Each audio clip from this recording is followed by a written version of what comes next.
আয়ের থেকে আপনি ৬০% বেশি পরিমাণ আপনি টাকা খরচ করার প্ল্যান করছেন। এই ঋণগ্রস্ত অবস্থা থেকে রাষ্ট্র বের হইতে পারবে না, ক্রমাগত ঋণের খপ্পরে পড়বে। বাজেটের একটা বড় সংকট হচ্ছে এই বছরে আপনারা জানেন যে অন্তর্বর্তীকালীন সরকার নির্বাচিত কোনো সংসদে পেশ করছে না। তাহলে প্রশ্ন হচ্ছে এটা কার সাথে পরামর্শ করে করা হচ্ছে? প্রথম সমস্যা হচ্ছে বাজেটে আপনার এই যে ঋণ করে বাজেট করা, আমার আয়ের থেকে ব্যয়টা বেশি করার যে কালচার, এই কালচারটা একটা রাষ্ট্রকে কন্টিনিউয়াসলি আপনার ঋণগ্রস্ত করে ফেলে। যেমন ধরেন আমাদের দেশের আয় হচ্ছে রাজস্ব খাতে ৩,২৫,০০০ কোটি টাকার মতো, বাজেট করা হচ্ছে ৮ লক্ষ কোটি টাকা। তাহলে আপনার আয়ের থেকে আপনি ৬০% বেশি পরিমাণ আপনি টাকা খরচ করার প্ল্যান করছেন।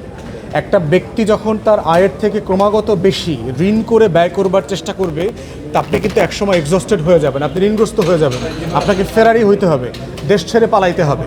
তো সেই জায়গাতে আমরা বোধ করি যে আমাদের ঋণ করে ঘি খাওয়ার এই যে কালচার, ঋণ এবং ঘাটতি ভিত্তিক বাজেট করা, এই বাজেট থেকে আমাদের নিজের রিসোর্স বেস বাজেটে ফিরে আসতে হবে এবং ঋণ করলেও সেটা খুব লিমিটেড করা দরকার, সেটা কোনোভাবেই 20% বেশি যাওয়া উচিত না। দ্বিতীয়ত হচ্ছে যে বাজেটের একটা বড় সংকট হচ্ছে এই বছরে আপনারা জানেন যে অন্তর্বর্তীকালীন সরকার এই বাজেটটা নির্বাচিত কোনো সংসদে পেশ করছে না। তাহলে প্রশ্ন হচ্ছে এটা কার সাথে পরামর্শ করে করা হচ্ছে? টানা সপ্তমবারের মতো বেস্ট টিস্যু পেপার ব্র্যান্ড হিসেবে স্বীকৃতি পেয়েছে বসুন্ধরা টিস্যু।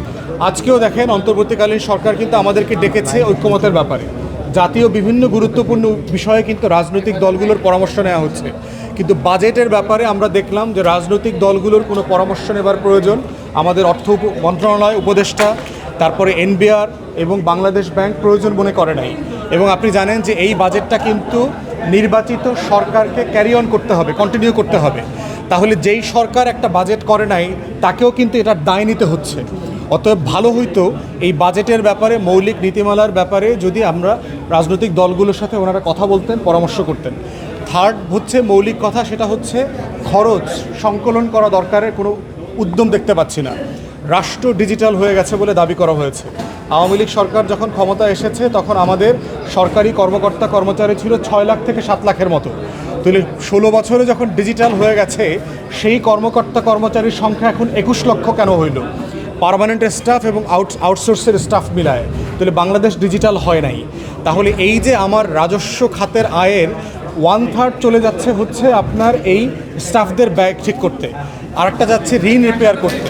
তো সেই বাস্তবতাটা আমাদের বিবেচনা করা দরকার, এবং এই বাস্তবতার বিবেচনা না করলে যেটা হবে যে এই ঋণগ্রস্ত অবস্থা থেকে রাষ্ট্র বের হইতে পারবে না, ক্রমাগত ঋণের খপ্পরে পড়বে। সবাইকে ধন্যবাদ।